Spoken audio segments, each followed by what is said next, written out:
অনূর্ধ্ব-19 সাফ চ্যাম্পিয়নশিপের সেমিফাইনাল সামনে রেখে মঙ্গলবার থেকে স্কিল ট্রেনিং শুরু করেছে বাংলাদেশ দল। ভুটান ও মালদ্বীপের ম্যাচ ড্র হওয়ায় এই গ্রুপে চ্যাম্পিয়ন হয়েছে লাল সবুজের যুবারা। এখন অপেক্ষা সেমিফাইনালে বাংলাদেশের প্রতিপক্ষ হবে কে, নেপাল নাকি ভারত। তবে প্রতিপক্ষ নিয়ে একেবারেই ভাবছেন না ছোটনের শিষ্যরা।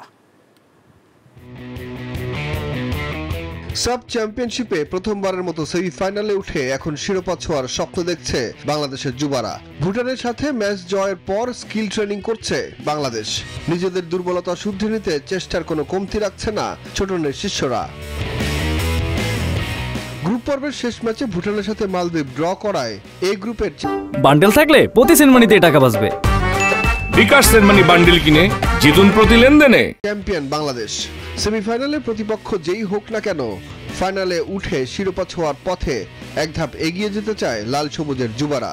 লক্ষ্য সেমিফাইনাল যেই পড়ুক আমাদের সাথে ইন্ডিয়া বা নেপাল, আমরা মনে করি লক্ষ্য আমরা একটাই, আমরা ম্যাচ জিতবো।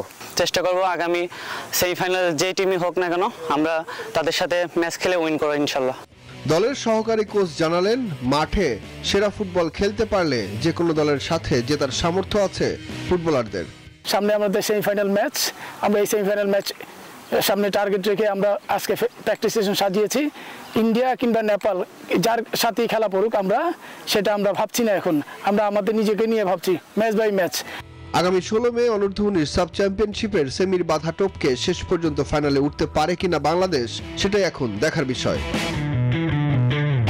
সুখন সরকার, নিউজ 24।